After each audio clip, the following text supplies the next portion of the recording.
want to introduce yourself? Hi, hello. Yeah. You want to introduce yourself first? Yes. Okay. Guys, I'm Asia. I'm Nene. I'm Destiny. Okay. Y'all want to start with highs and lows? They can see me? Yeah. Okay. You guys want to start with highs and lows? Oh. Okay. Oh, you can go first. Okay, so the other day I got a call from my grandma. She's doing really well. Okay. She actually was holding a full conversation, was laughing, was literally like it just felt so good, and literally nothing could ruin my day.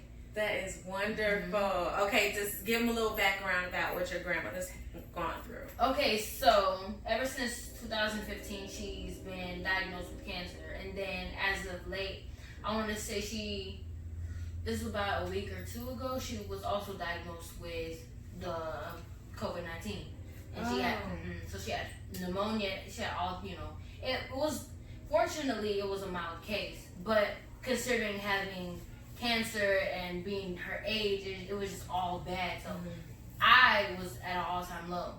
So I wasn't eating, I wasn't sleeping right. I wasn't in a good mood to do anything. So I called her, and we're just talking. It was like, you sound so good. So like, I feel like I don't even have a low anymore, because like literally I'm still like. That's a good thing. That's a good thing. Asia. Okay. My high is it was my birthday on Sunday. Oh, what else? And your girl is blessed to see another year. A low. I don't really have a low. Okay. Yeah, I don't have a low. Okay, that's a good thing. Okay, Nate. A high as far as this week. I guess I'm blessed to continue to see better days. A low. I'm trying to still work on getting comfortable with being uncomfortable. Being what? She said, I'm still trying to get comfortable with being uncomfortable. So both y'all.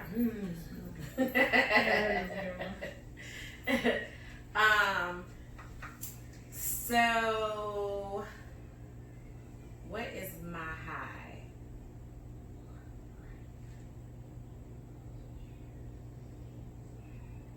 I've laughed a lot today. I've talked to some people I haven't talked to in a while, and it's been one of those days where I've just enjoyed the few phone calls that I did get. A low for me is that I'm actually going to the doctor on Friday. So we will see what's going on. We're gonna claim a good report. I have been battling what they keep saying is sinusitis. It's basically an issue with the nasal cavity. It has had me in excruciating pain. Like it's scary pain. Like Asia be in panic mode when I can't get out the bed, because that's how bad it hurts. Right here? It starts here, it grows here, and then it kind of travels up. It usually lasts like 3 to 5 days, and nothing I take actually helps the pain. So they want to just go in and look, because this has been going on for a very long time. So we're going to go and we're going to see what they say. We got one report that we believe, right? Okay. So who wants to kick it off with a question? I knew it. Oh my God. Come on, Dad. Come on, Dad. Okay. Like, I need this answer right now. Okay. Going into like, as working for me, how do you balance from at the time your school, your inner feelings and your thoughts, and then work? Like, how can you not take your problems outside? Problems at home, how do you make them stay at home? How do you, you know, how do you, like, this could also go into how not to take it out on other people when they don't deserve it. Because I have a problem with that. You do it? Yeah. Okay. Do one of you want to chime in before I chime in? I was struggling with that in the midst of transition, and so what I do is knowing, because the residents, they can't be, I have to cheer them up, and so I can't go in their grumpy, because if I go in their grumpy, then it's just gonna be, then there goes my whole day. So when I leave the house, I just try to either, like, I would stop, like, we would stop for coffee, and I would just try to clear my head and think of, you know, my why I'm going there, why I'm going to work every day. I just try to think of, like, happy stuff. You want to say something? I really feel like it depends on what kind of problems you're talking about. Why? Okay, so explain what the difference in problems, how that contributes to that. Because if you saying that the stuff that's happening at home, it affects you, what are you saying? Like, it affects you growing? Okay, I'll give you an example. Okay, so let's say me and my mom got into it about woo woo woo. So now I have an attitude. I'm going to work with that same attitude because it's still in the back of my mind. And I can no longer focus. My mind's just not in the right place, so I'm taking it out on, you know, other people, my coworkers.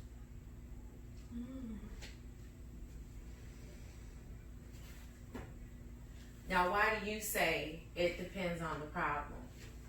Maybe it could be like, maybe it's something I could just get over. Yeah, like that's why I was like, it really depends on what it is. Like, I'm thinking you saying like, you stressing about something, like something that's like, you know.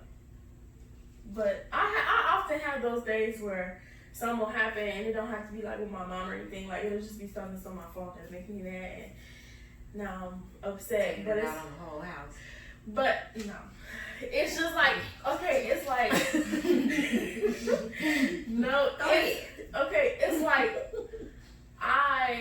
cause I'm still trying to grasp it myself. So it's like, I don't know, like I really just listen to music. Oh, okay. Like, I listen to music, and depending on what kind of music I'm listening to, it'll help calm my mood down. Cause But what if you're at work or in school and you can't listen? You can have headphones in. well, try not that's another thing I was thinking about to say. Try not to sit and, even though something has made you mad, try not to sit in self-pity all day. Cause then you'll end up taking it out on your coworkers and stuff like that. And that's just not, you just don't want to, ain't no purpose of dwelling on it. So self-pity could be a dangerous thing to be in. To just like try to. So maybe there's a thin line, but I'm gonna say there's a difference between anger and self-pity.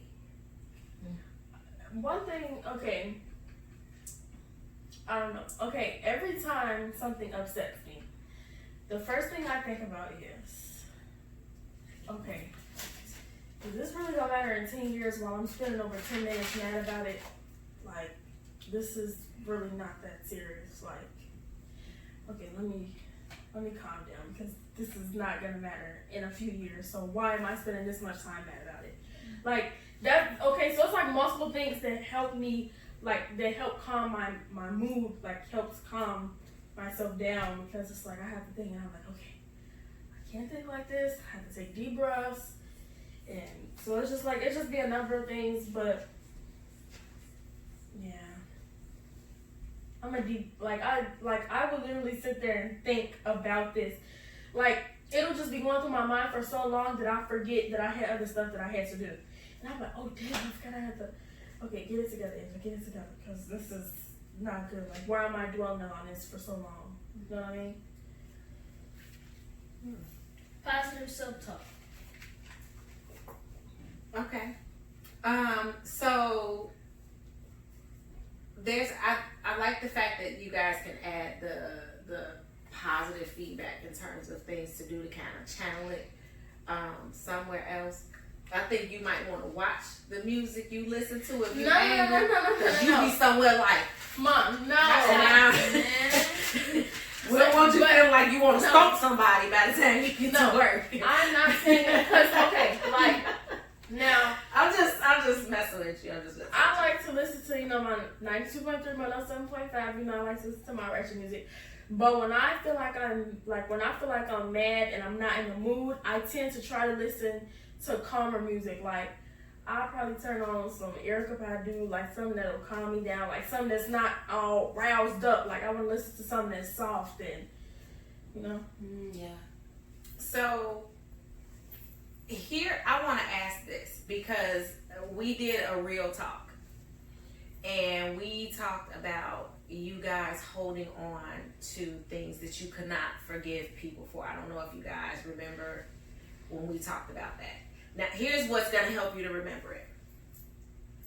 We asked you all, why would you give someone that much control over you? You remember when we asked y'all that? Mm-hmm. So what happens is, because to me, and this is just my opinion, that can be more of a control thing. Because if you get into it with your mom, a friend, whoever, and then you're going somewhere else where there are other people, and this is what you have to keep in mind. If me and Nene get into it right now, and I know that I have to go to work, and I go to work, and I'm pissed off at everybody at work because I just got through arguing with her, but she here making popcorn and then set up a movie on Netflix. I'm not even thinking of it. She's controlling my mood and she ain't even there. Right. You understand what I'm saying? She got moved on from the So situation. exactly. And a lot of times what happens is when we don't know how to control our own emotions, we give the control to the person who done made us mad. You understand what I'm saying? Mm-hmm. So that in itself is very unhealthy. I don't care who it is that you can get into it with your mom. At the end of the day, sometimes you gotta be thankful you got a mama to argue with. Real talk. You can get into it with your mom, but at the same time, when you leave, your mom's gonna go in there and fry herself some chicken and pour a glass of wine. So you. So I'm telling you. So you all have to be mindful of what you all allow to control your day. So what you're saying is don't let the situation or that person take all your power. Right. Like why are you allowing that to consume your day? It happened, words were said. I understand it's easier said than done to forgive and forget, but you have to remember when you walk out the door that your house cannot control where you getting ready to go. You understand what I'm saying? Mm-hmm. You have to understand house gonna be there when you get back, but it does not dictate the flow of the rest of your day. If you actually wake up and understand, this is y'all don't wake up the way my generation probably wake up right now. But when you first wake up, like those, I think it was Les Brown that said the first 20 minutes of your day are the most critical minutes of your day because it determines how the rest of your day is getting ready to go. Mm-hmm. If you wake up and you make those the best 20 minutes of your day, you don't give anybody the power the rest of the day to screw that up. Your mama might be in a bad mood and you sitting there like, this wench gotta be on her period. Okay, mom. And then you gone about your day. You don't allow anybody to have that kind of control over your day. You understand what I'm saying? Mm-hmm. Does that answer some of that for you? Mm-hmm. Okay. Who got the next question? You took a deep breath, so I figured you was gonna say right. It was that. Okay.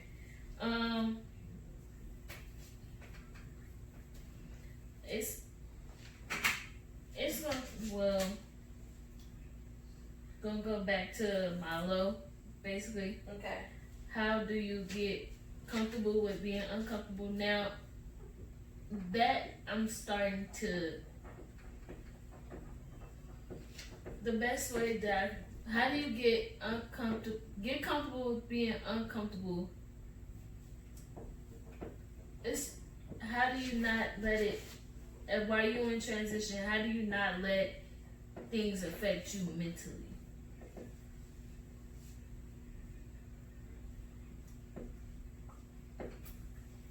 You trying to figure out a way to word what she just said.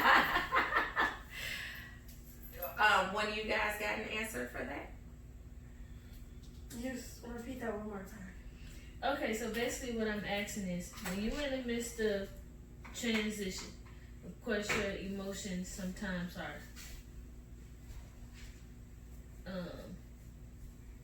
like up and down, but I've been trying to focus on more so staying up, and I'm starting to realize like transition is really with moving, with getting comfortable with being uncomfortable, it's all kind of like a mental thing.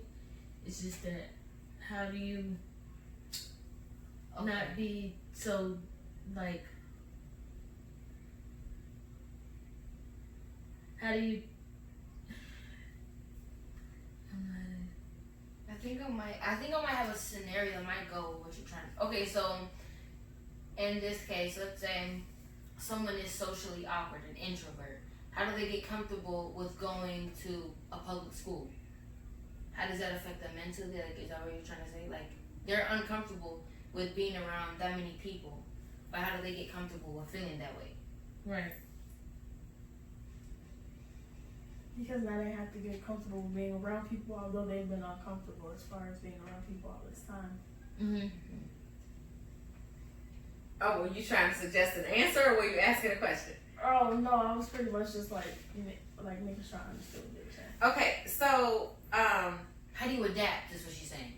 Basically. How do you adapt? so here's the thing with adapting to something. Are you open to change? But I'm saying, even with it being open to change, sometimes in the midst of it, by what I mean mentally, like sometimes some negative thoughts can come across. How do you fight those negative thoughts that may come across, even though you're open and you have ideas on what you can do to get comfortable, but it's always something there that seems like it's, I can't explain. I know what she said. Okay, so for me, I'm gonna give you an example. I have a fear of being alone. Being alone makes me uncomfortable because I feel like that's just a whole nother that's a whole other story. But like moving, I'm going to have to be alone because all I have is myself. By that I'm saying I'm gonna have to move out. I'm gonna have to live on my own. You know, I'm gonna have to adapt to that, and I'm gonna think like how I'm gonna be all alone. I don't have nobody. I'm gonna think this. I'm gonna think that. Like it's just Like, how me. you see it, You know? It's like when you're alone, you tend to think about so much more negative stuff start coming to your It's like mind. I'm because scared you're of alone. my- Get out of the myself, negative, of what I the negative thoughts. How do you how do you try to, it's like I'm trying to be more positive, but I'm trying to keep going about it. Okay, so it sounds to me like somewhere in there. Okay, let me ask you this. Can you 100% say that you're receiving the positive side of the change? Mm-hmm. No, I mean, are you being receptive of the positive side of the change? Are you able to tell yourself, this is where I was, but this is where I am now? Or are you more open to receiving the negative part of it? I'm open to receive the positive part of it.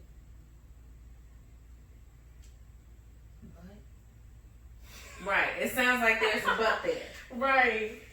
Because just with the way that you're talking, it's almost like there's a sense of an unwillingness right there to not receive what's being given to you even right now. You understand what I'm saying? Mhm. So there's some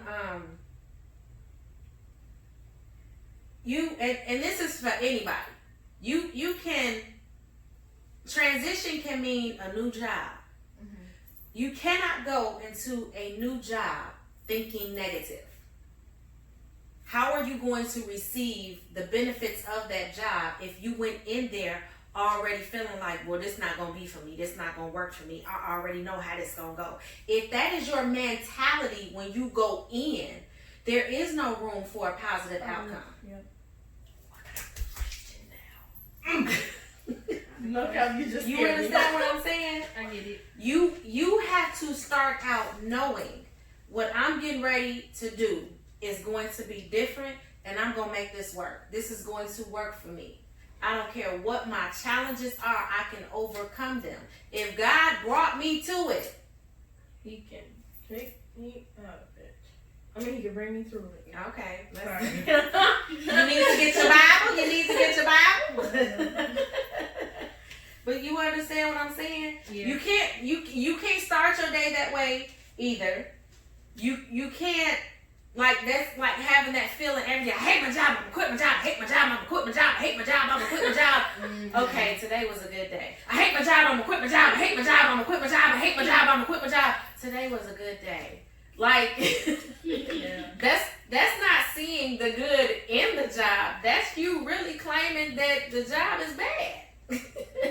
So now the negative is actually outweighing what you're supposed to be seeing as the positive. You get what I'm saying? Does that make sense? Mhm. Okay. What's your question? 'Cause How do you leave All right. the past in the past?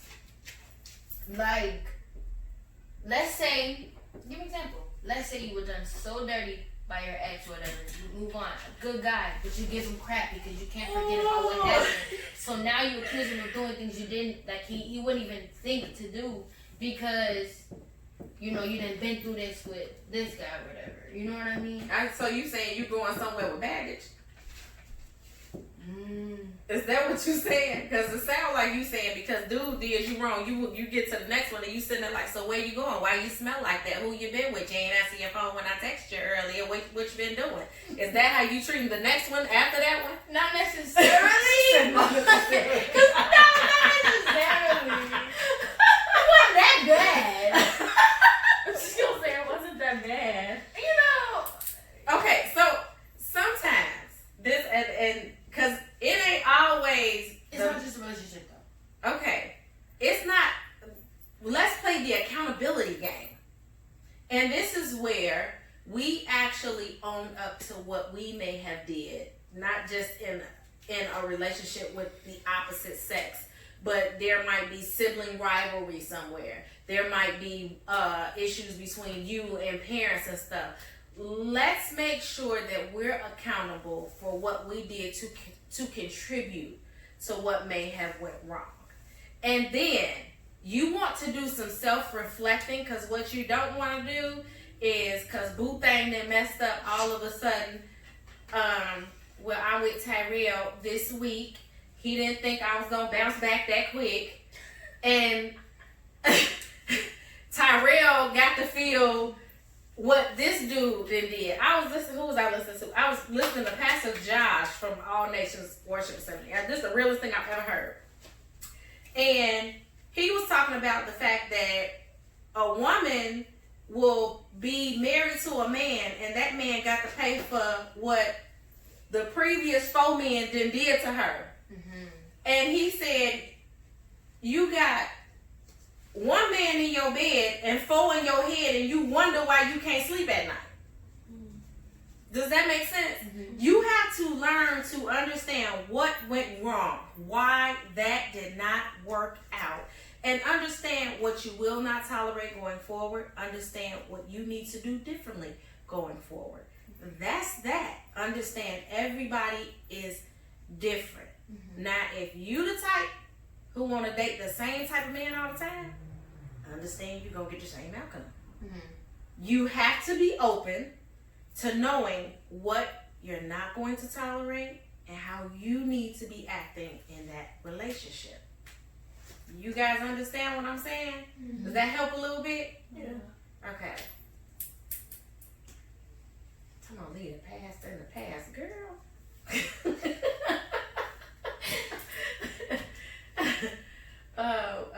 Next question.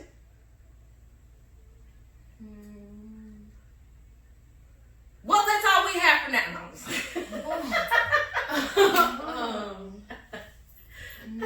Actually, you don't have anything? I got one. Okay. That's Nia's. Okay. Tonight, ain't she? Because it kind of goes with how do you get comfortable being uncomfortable. How can you become okay with not being okay? Wait, I need you to define that. Because Okay. if you're not okay, you ain't supposed to be okay with that. Like admitting to someone that I'm not okay instead of hiding it. Like, you know, people say it's okay to be okay. I mean, it's okay to not be okay. And how do you get past that, or I'm fine? Like, how do you get past that saying, like, putting up a front? Like, how do you stop holding it in? Yeah. In a way? Yeah. Okay, first my question is, why do you feel as though you need to hold it in? Because, like, I mean, it could go with the whole, do you really have anybody you can tell it to? Do you really want to tell somebody and they judge you? Can you really trust that person? Like, it's a number of reasons why you may not want to tell somebody something. You don't know how they're going to react, who they're going to go tell. like scared of judgment. Yeah. Okay, trust me, I completely understand that. And some people may look at it like, well, because it could be the people that's most closest to you. Like, I may feel like I'm so close with her, like, oh my God, I can, and then they turn around and either judge you, throw it back in your face when y'all get into an argument. So it's like, do you really, like, is it best that I just hold it in and just not tell anybody at all? I can just I know that my business is safe with me. Okay, so I'm gonna tell you all how I had to deal with that, because my kids know that I'm a very private person, or I was a very private person. And I was a private person for that very reason, because you have to keep in mind, to say that I got 3 kids by 3 different men, and 2 of them sell dope or sold dope. That's like opening up the floodgates for everybody in the room to sit there and be like, so it wasn't something that I felt the need to talk about all the time. What I had to deal with, what I chose to do in me living more of a private life, is I increased my relationship with God. Cause he ain't judging me. That's my daddy. He's not gonna judge me. He's going to talk back. I can ask him anything I want to ask him. I can ask him for anything I want to ask. I want to ask him for. I can tell him everything. He already know everything I did, but I can go to him and say, when I had that slip up, I swear to God, I did not mean it. Oh my goodness, that was a horrible decision. When you hear women say, I'm taking that to the grave, the only people that know about what they do is them and God. And I tell them all the time, if I don't go to mama, I go to my dad. Be like, Dad, you know what I just. so everybody doesn't have that. And then you have those parents where the minute you open your mouth and say something, they done gave you the whole story, and all you said was, all I said was, I missed the first period class. You ain't even let me finish telling you why. And they done sat there and said, oh, you didn't ditch, you was with the little. You know what I was saying. Yeah. You know what I mean? Now, what happens is you really shut down. And a lot of times what starts that whole thing where you guys don't want to talk to people because they're judging is because the first people to judge you is your parents. They're the first ones to give you that negative energy. If you can't even trust your parents, what makes us think you going to trust somebody else with that vital information? You know what I mean? So to me, that starts with us not handling you all's information appropriately first. That causes you all to do this whole shutdown mechanism. If that is the case, I would encourage you, number one, if you know, and y'all already know how I am, if you know that Asia's mom is someone who speaks openly, she's relatable, I can talk to her, she's not gonna judge me, she's gonna give me the business, she's gonna be open and honest, then you go either directly to that parent or you go and say, I think I need to talk to your mom about something. Even if you are comfortable with telling that person's child about it. Let them set that up if you don't want to go directly to the mom and say, hey, my friend wants to talk to you about something. She hasn't told me what it is, but she feels a little more comfortable talking to you about it. If you have absolutely exercised all your resources and you just don't have anybody to talk to, I would encourage you to start writing. I tell Matt all the time, if it comes to you, you struggling with dealing with it, you do not understand it, you're not going to understand everything. Write it down. Ask questions. A lot of times I hear you say, but I don't know how to pray. All you're doing is talking to God. It's one of those things where if it's on your heart, it has to come out. You know what I mean? Even if it comes out on paper. Even if you write it down and you decide, I'm never doing that again and I'm not going to read about it again. I got it off my chest. Don't nobody know but me and God. And that's going to be it. There was no judgment there. You got it out. If it continues to tug at you, then you're going to have to seek out somebody to help you with it. You know what I mean? And I know by you guys being young, you don't have the resources that I would have. If Asia, and that's a whole nother subject, but if Asia seems like she's struggling with dealing with something she may have went through with her father, and it seems like it is drastically affecting her life, then for me, it's like, let me get the insurance company on the phone so I can get her some professional help. I'm not somebody who is against that. I'm not going to sit here and say, you don't need to talk to a professional. You got a whole family here. Family be the first ones to sit there and judge you, talk about your business to the next family member and everything else. I wish I could sit here and say that I could change that. I'm sorry, I can't. I was a victim of it. So I became private in that, but it made me a better writer.